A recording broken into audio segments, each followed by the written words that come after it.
গেল 2 আসরে বিপিএলে দেশি ও বিদেশি খেলোয়াড়দের পারিশ্রমিক নিয়ে সৃষ্টি হয়েছিল জটিলতা, তাই এবার আগে থেকেই সতর্ক অবস্থানে বাংলাদেশ ক্রিকেট বোর্ড। গ্রেড ভেদে নির্ধারণ করা হয়েছে দেশি ও বিদেশি খেলোয়াড়দের জন্য পারিশ্রমিক, তবে দেশি ক্রিকেটাররা কম পারিশ্রমিক পাচ্ছেন। এসব বিষয় নিয়ে আমরা কথা বলবো সাবেক ক্রিকেটার ইশতিয়াক আহমেদের সঙ্গে। স্বাগত ইশতিয়াক আহমেদ। আমরা একটু প্রথমেই জানতে চাই যে এবার যে খেলোয়াড়দের পারিশ্রমিক নির্ধারণ করা হয়েছে সেইটি দেশি এবং বিদেশিদের ক্ষেত্রে সেটি আপনি কিভাবে দেখছেন?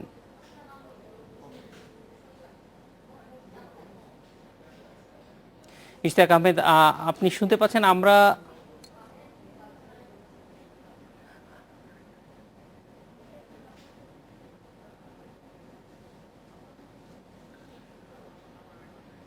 ইশতিয়াক আহমেদ, এই বছর খেলোয়াড়দের যে পারিশ্রমিক নির্ধারণ করা হয়েছে দেশি এবং বিদেশি, সেটি সম্পর্কে আপনার প্রতিক্রিয়া জানতে চাই। এটা কতটুকু যথাযথ হয়েছে?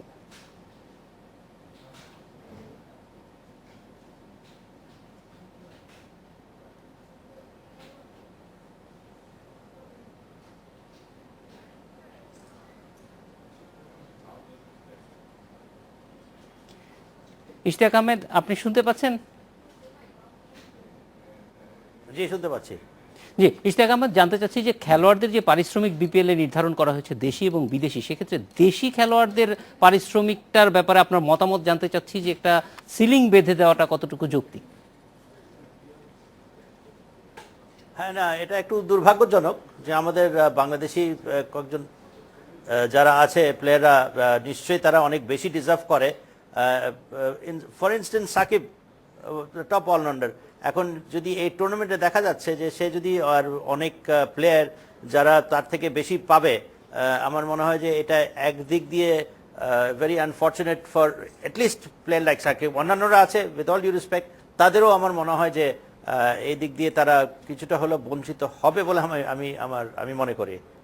এতে এতে এটার কোনো প্রভাব তাদের খেলায় পড়তে পারে কিনা? কারণ এটি এটি অবশ্যই, আমি টাকার অঙ্ক বলছি না, কিন্তু সত্যিকার অর্থেই সাকিব বা মুশফিক, তামিম তারা যেহেতু আন্তর্জাতিক মানের খেলোয়াড়, ফলে একটা বৈষম্যের বিষয় তার ব্যাক ইন দ্য মাইন্ডে থাকতে পারে কিনা?